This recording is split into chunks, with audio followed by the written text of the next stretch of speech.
Hello everybody, I'm Razorblade Mango, and I am here today to give a little, how do I put this? Kind of like a little prologue to my full-on review for the Order 1886. I wanna, the reason I'm not including the review today is because I want to talk spoilers.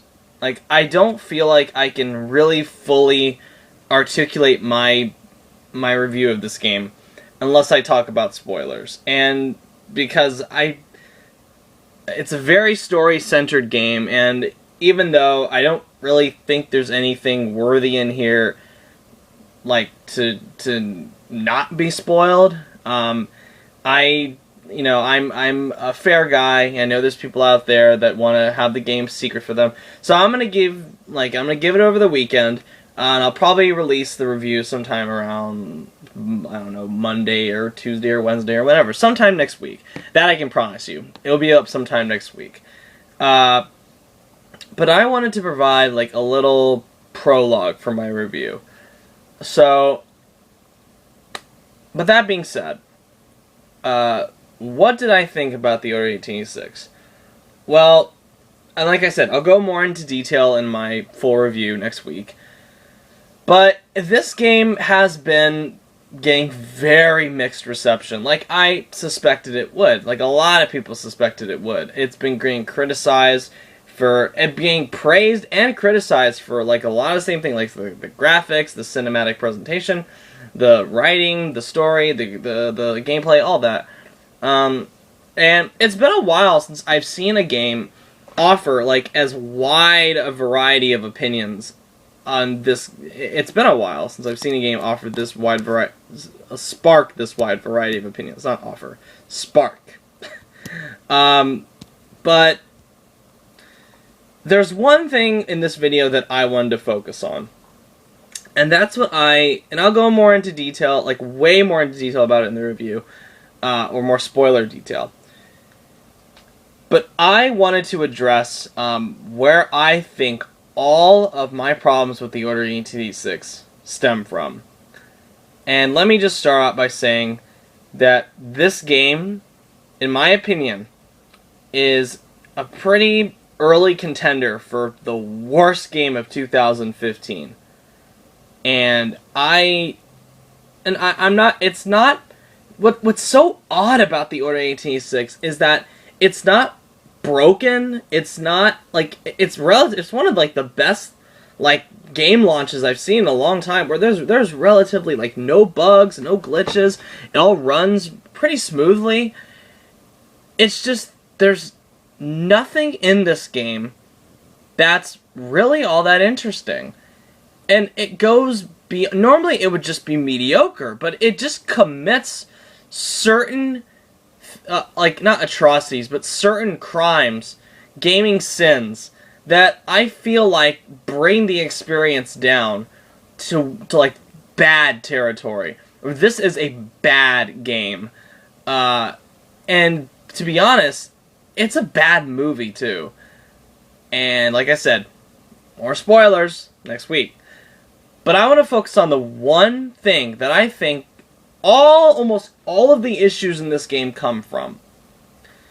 The game's central vision. Now, I am not against games trying to be cinematic, or quote-unquote cinematic, or like movies, or inspired by movies. There's a lot of games out there that I love that feel like movies. Oh my god, there's so many. There's God of War, there's Uncharted, there's The Last of Us, there's Metal Gear Solid, there's Shadow of the Colossus, there's Heavy Rain, and not even just PlayStation stuff. I'm talking about Xbox stuff too, Rise Son of Rome does that. Halo does that pretty well. Gears of War did that really well. And all of those feel cinematic. Not by design, but by story, but by, just coming up with inventive set pieces, coming up with characters that you like, coming up with really fun gameplay that feels exciting, and there's twinges of unpredictability. And it's not just a rail shooter, and it's not just like a corridor shooter or a game of whack-a-mole. It gives you the best kind of cinematic gaming experiences, give you dynamic moments that make you feel like you're playing a movie. And within their own right, they're great games too. You can't just have a great movie. You have to have a great game. Whereas what Heavy Rain, one of the best things Heavy Rain does is that not only does it feel like one of the best David Fincher films ever, it feels like a really fun game. It is a really fun game. It's interesting. It has you making tough decisions, and you feel like a palpable sense of danger because you have control over the story. You decide its outcome. And the problem with the Order 1886 is that it is so linear. It holds your hand so much. It takes away so much freedom that it fails even of like the basic tenets of video gaming. It's not a fun game. And they've, ever since the beginning, they have aggressively marketed this game as like as a cinematic vision, as a filmic vision. They intentionally crank up the film grain in this game. They intentionally kind of blur out the depth of field. It's a really odd effect going on in this game. And the worst part, they add those cursed black bars, the widescreen effect that I cannot stand in games. If you want to do a cinematic game, especially if it's a third-person shooter, and I said this about The Evil Within just like a month ago, don't ever put those black bars in a game. They obstruct your view. It makes it difficult to see what and where you're shooting, and it's like, especially with the Order 1886, whenever you're in cover, you can't see jack shit because the black bars are blocking your view. You can't see a goddamn thing. And that's frustrating. That's not a fun game to me. And the reason why I believe this game's cinematic vision fails is because it chooses, and I'm gonna say something. I don't believe, like, they pull a good line saying, oh yes, this is a cinematic vision. We're gonna make it visually look like a movie shot at the aspect ratio of a typical Hollywood picture. No. This is not cinematic. It's a game that tries to make you think it's cinematic by offering, movie-like production values. I'm pretty sure this thing costs like an arm and a leg to make. And it offers, like I said, the widescreen effect, the aspect ratio, the film grain, the depth of field, the lens, the camera lenses, they digitally structure the camera lenses to make it look like different kinds of cinematography, which is really ugly too. I'm sorry.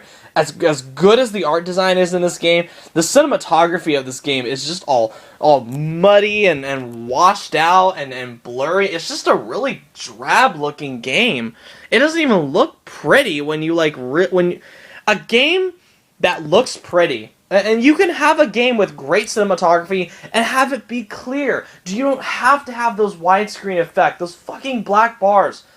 I replayed God of War 3 just a few days ago, and I was so impressed by how dynamic and cinematic that game feels.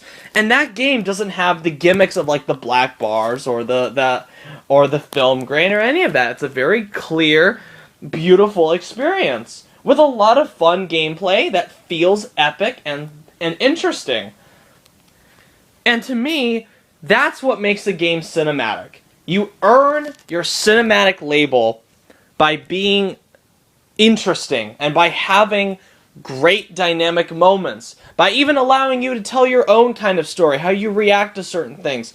And even like God of War, as linear as God of War is, there is not so much hand-holding that it requires you to you might as well just put down the controller and not do anything. It doesn't have that. That game can be really difficult. That you need to pay attention during that shit or you will die. especially on the harder difficulties. And even the harder difficulties on the Order 1886, they're a breeze to get through, because most of it is just quick time events, and more on those next week. But someone I know brought up a point and saying, when they were talking positively about this game, they were saying, oh, well, I don't understand how, like, Metal Gear Solid, the world of Metal Gear Solid is constantly praised, and how Kojima is constantly praised for being cinematic, and how, like, everyone just loves the long cutscenes in those, and how the Order 1886 gets shat on for it.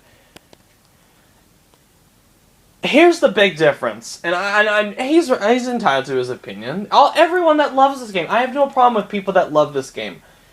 I just really strongly disliked it. And one of the big reasons is that, like I said, I feel like the Metal Gear Solid series earns its cinematic reputation because there's a lot of hard work, a lot of effort put into the story. There's a lot. It's a very wide open space story. It provides memorable characters. It's constantly one-upping itself. It has otherworldly attention to detail, which is Kojima is famous for his attention to detail.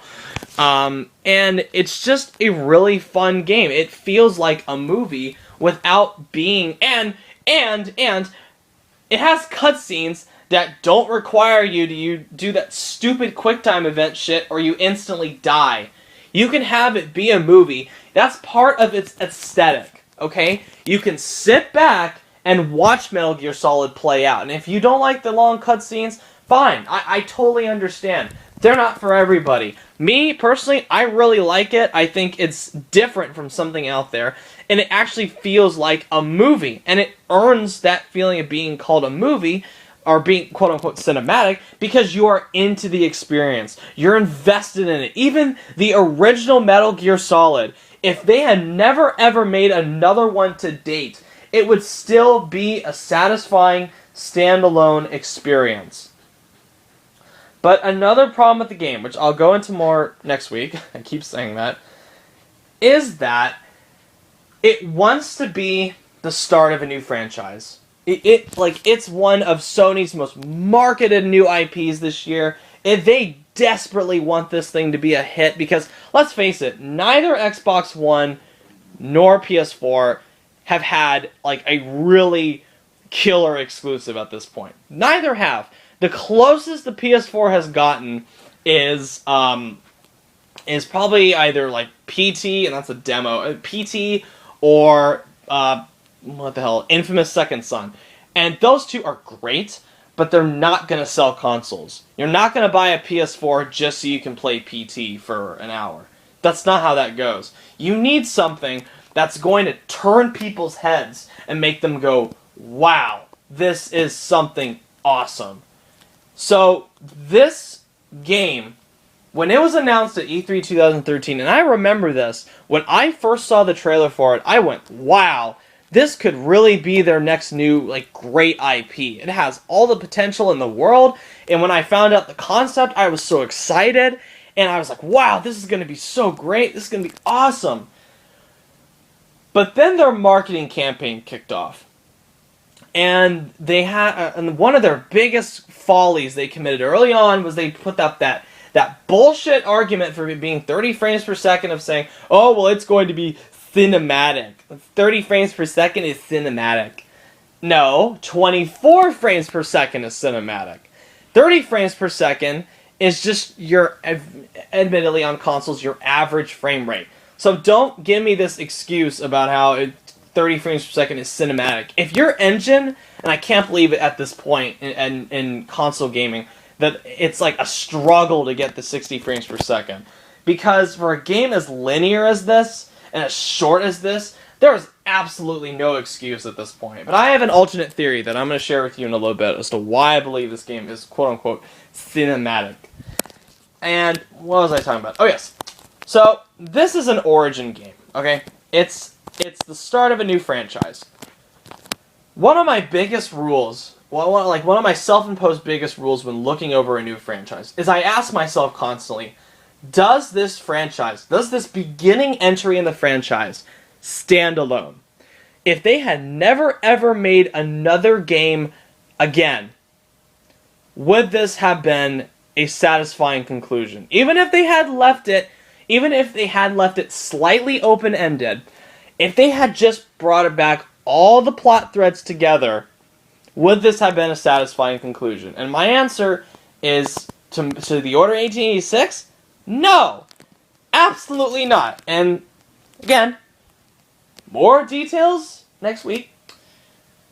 I'm going to say that the ending to this game, the Order 1886, is one of the most insulting, over-the-top cases of sequel baiting I have ever experienced. Especially, it's even worse that it's like a new franchise and they're doing this. It's like if Uncharted ended before the final climax, or Mass Effect ended before the assault on Saren's headquarters. It's bullshit. It's a game that doesn't even have an ending. It just stops because it's begging desperately to be a franchise. So they're not going to end... They don't end any of the plot threads in this game. So they're just going to go, oh, well, we'll resolve it in the sequel because people will want to play our story and it's on a stupid-ass cliffhanger where they go... you can tell that the developers are going, oh, yes, people are going to want to play our game because it ends on a cliffhanger. That's not how this goes, guys. And if my throat didn't hurt, I'd be screaming, but it hurts, so I'm not gonna scream.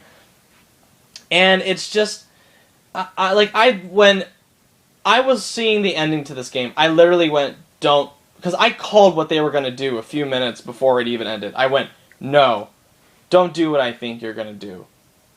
Please don't do it. Don't. Please no. Don't. And they do it. And I was just like, and I yelled, you've got to be fucking kidding me. And I almost like chucked my DualShock 4 across the room. It was rage-inducing. It was so insulting as a consumer. This company is playing you for dumb. They're playing you for a fucking sucker. They're saying, oh, thank you for giving us your money. A satisfying conclusion?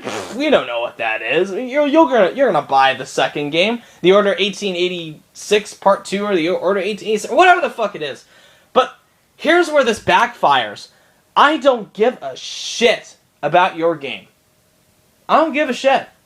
I don't give a shit about your story. I don't give a shit about your characters. I don't give a shit about your cliffhanger. Why the fuck should I play the sequel? Why should I look forward to your sequel? If you're not even going to get for $60, if you're not even going to give me the goddamn common courtesy of finishing your main story, like your arc that's barely there, if you're not even going to give me the courtesy of finishing that, why should I give a shit about any future titles you're going to come up with? Why should I give a shit? You're ripping me off. And that's what this game is. It's a ripoff. It's a $65 5-hour whack-a-mole that just stops. It doesn't even end. And if you are fucking saving this for DLC, for DLC, oh my god, I'm gonna come at you. I don't care if I talk about it in detail in my other review. I'm gonna come at you with another rant, because I fucking can't stand that shit. Even good games have been doing that lately. Recently, like Shadow of Mordor, the ending to that game was fucking stupid. And now they're like, oh, well, you know, we're gonna have you pay for the next entry in the DLC, but we're gonna try that again. You know, we're actually gonna have a satisfying boss battle and conclusion to that. Fuck you. Fuck you. No. No, no, no. Unacceptable. That's unacceptable at this stage of the game. And I feel so sorry for people that bought the $150 premium edition of this fucking thing. Oh my god. Unless you are like hardcore collector's edition collectors and like will just get anything no matter how crappy it is. Oh my god. I feel so sorry for you. You wasted $150 on a barely 6-hour game that you barely play. I feel so sorry for you. And and again, this game does not earn anything cinematic related. It's like a linear shooting gallery that has a smaller aspect ratio and some fucking film grain and other lenses on it to make it look like, to trick you into thinking it looks like a movie, which it really doesn't. And that's another problem with the movie. With the movie, yeah, it might as well be a fucking movie. Why didn't they just make this into a movie? That's what baffles me the most. Is that this could have been a great movie if they had gotten a different writer on board and like better editors. And it like could have been a really cool, because they're doing that Powers TV show coming out next month, and it's like I'm like, why didn't you guys just make a movie? I know that's what you guys wanted to do.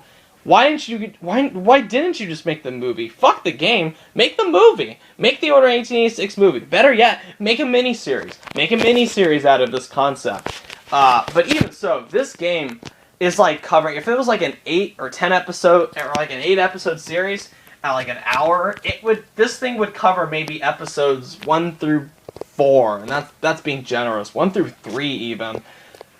It's just not, I just don't understand why this was a game. Why couldn't you have just made this into a movie? Keep the fucking aspect ratio. Keep the fucking film grain. Just don't make me play it. Because that's the most boring part of the game. Besides the stupid story. But let me tell you guys.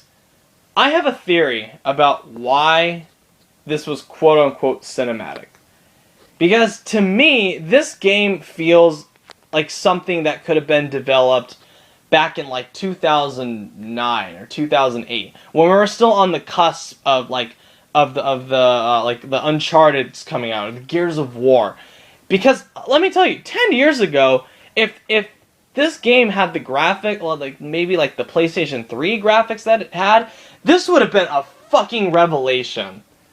I'm telling you guys, this game would have been hailed as a masterpiece of design. But time is not kind to this game, because this game feels so outdated. It feels like a decade late. And really, I echo the sentiments that this feels like, not only it feels like a PS4 launch title, it feels like a PS3 launch title. It just feels like something they just threw up just to show how graphically powerful it was, without giving any kind of shits about the story or the gameplay or anything. At least Rise Son of Rome was interesting. I mean, it had kind of lackluster gameplay, but it was interesting at least. It had good set pieces, had good characters. It was interesting. But this, it's just,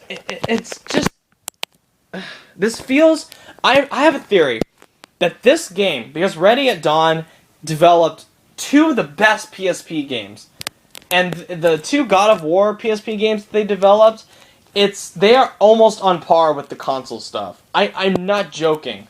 These guys are really talented developers, and I know that. But when they were given carte blanche to do whatever they wanted, it's someone else in a different review that I read brought this up, and they make a good point, is that this game feels like an indie director being given a big budget script and carte blanche, and they just have no idea what to do with it. They just go wild with it and don't think about any sort of like semblance of character or nuance or anything. It's just a big clusterfuck. And my problem is, like, and I keep going back to this, I keep getting distracted, is that this was probably going to be a PS3 title.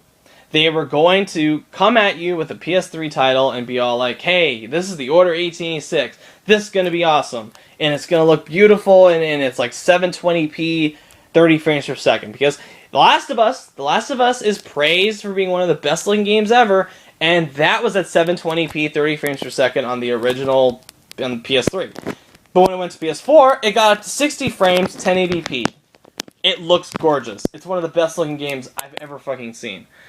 But to me, in the Order 1886, it's like it was originally going to be a PS3 game. But then Sony came to them and it was like, hey guys, yeah, we're kind of like shying away from the PS3 now, and we're already going to have The Last of Us be, like our swan song for the PS3 era. And, but we're going to give that honor to Naughty Dog, because they're a proven studio. I mean, they got Uncharted. What have you guys got going on? well, Sony, we have, the Order 1886. It's just, like, in concept, and it's ready to go for the PS3. Yeah, tell you what. Why don't you guys, make it for the PS4? Excuse me? Yeah, make it for the PS4. But sir, our engine doesn't... It does not match the graphical capabilities of the PS4. It just doesn't... It just doesn't look good. And when you stretch it out to the regular aspect ratio, it just looks like your average PS3 game. Well, I don't know. Maybe you guys could, like, I don't know, come up with some kind of gimmick. But sir, wait, gimmick? What do you mean? No, I mean, like, call it, cinematic. Make it down, scale down the aspect ratio, downgrade the graphics a little bit. No one's gonna know. Make it for the PS4. Have it say that this is going to be the future of gaming. That I have, that you guys, I have a vision. I have a vision that we're gonna have this game come out and it's gonna be cinematic and people are gonna love it. People are gonna praise the shit out of it being cinematic and movie-like, and you guys are gonna have another hit on your hands. Do you really think so, Sony? Yeah, totally. Yeah. Best of luck to you guys. That was years ago. And so they went back to the drawing board and went, that Sony executive that talked to me was absolutely right. We need to downgrade the graphics, we need to shrink that aspect ratio, and just slather it with film grain and put on different kind of lens or whatever the fuck we can come up with, and call it cinematic. And it looks like a PS4 game, and we can even get the little facial details in there, and we can amp that up because we're already not running at full 1080p. It's downgraded. This will work. This will work for everybody. But sir, what about the gameplay? No, fuck the gameplay. Make it all about the graphics. Graphics. He's absolutely right. Graphics mean everything. Gameplay doesn't mean shit. Gameplay, if people want gameplay, they can go to Naughty Dog or any of the other guys out there. We don't need gameplay. We can just do a cinematic experience because that's our vision. But sir, is that really your vision? Shut the fuck up. Just make the fucking game. And that I just pretty much gave you like a play of like what probably happened. And the reason they've been pushing this cinematic shit to death is that they had a graphics engine that could not go on par with like the best of the PS4. So, and for a game that's this short and this linear, there's absolutely no excuse that it couldn't have been 1080p 60 frames per second. Absolutely no excuse. So I'm pretty sure they went down to 30 frames per second with this bullshit aspect ratio to hide how PS3-ish the game looked in its initial state. I'm pretty sure that's what happened. I mean, it's a wild theory. I admit it's kind of out there a little bit, but it's also very plausible. With the way they've been like marketing this thing to death, barely touching on the gameplay, always talking about the lore and the graphics and the characters, all in this like really squeaky clean PR style documentary type of interviews and all that. The marketing to this just felt so dishonest to me. It just felt really fake, where they were just given scripts by Sony or like the higher ups at Ready at Dawn and just told to say all this bullshit, all this nonsense. And even when the game was leaked and it was like 5 to 6 hours, they came out and said, well, the quality, it's quality over quantity. And that's fine, I understand. But when you're releasing it at $60, you better make damn sure the quality is worth it. And let me tell you guys, it's not. Not even fucking close. If you were to like rent this, I guess, even though I strongly dislike this game, I don't hate it. I just think it's a waste of time, it's a waste of money. If you are really interested in seeing this, it's, go to Redbox, go to, I don't know, rent it, borrow it from a friend that bought it. Just don't pay like over $5 for it. Seriously, just don't pay over $5 for it. And I could probably call this my review, but like I said, I want to go into details. I need to mention spoilers, so, look out for the review next week. And on my final note, this is going to sound really mean, but I hope the game bombs. I hope the game bombs so that people out there will look at this and go, "Oh shit, no, that's if you want to do a cinematic experience, you better make damn sure that the ending works and the story's good. B, stop all the gimmicky shit, and just actually make a good story with impressive set pieces." That's another problem with the Ori 1886. It never outdoes it. It never outdoes itself. It never ramps up the set pieces and the action. It just goes, it's cool at the beginning, and then it just goes flatter and flatter and flatter, and then it just explodes and pisses all over itself. And not in that order, but it's you get my meaning. It's just, even like with low expectations coming into this, and with super high skepticism, it was disappointing. It was it broke my heart playing this game, because I really wanted to come here and say, hey guys, this game is wonderful, this game is amazing, I was totally wrong, I had to eat my words, great job, Ready at Dawn. No, I'm actually saying it's worse than what I thought it was going to be, and that's pretty fucking low. So, anyway, that's why I feel like the cinematic aspect of the game fails, because it's not a cinematic game. It's a game with a really crappy aspect ratio and some film grain thrown in it.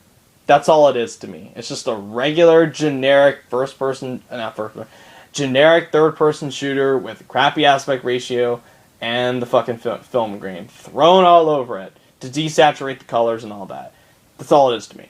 This is not a cinematic experience. You want to play a cinematic experience? Go play Uncharted. Go play Halo. Go play God of War. Go play The Last of Us. Go play Gears of War. Don't play the Order 1886. Don't believe this cinematic experience bullshit that they've been hyping to you. It's not fucking worth it. Not even worth $5. Anyway, guys, look for my in-depth review next week. I'm going to see if I can get somebody to join me, because I have someone who's played the game. I want to get their opinion, especially if they liked it. I'd like to see if anyone wants to talk about it. So let me know if you played the game. Let me know what you thought of the cinematic experience. If you like what you see, subscribe. Follow me on Twitter. And as always, thank you guys for watching. And have a good one.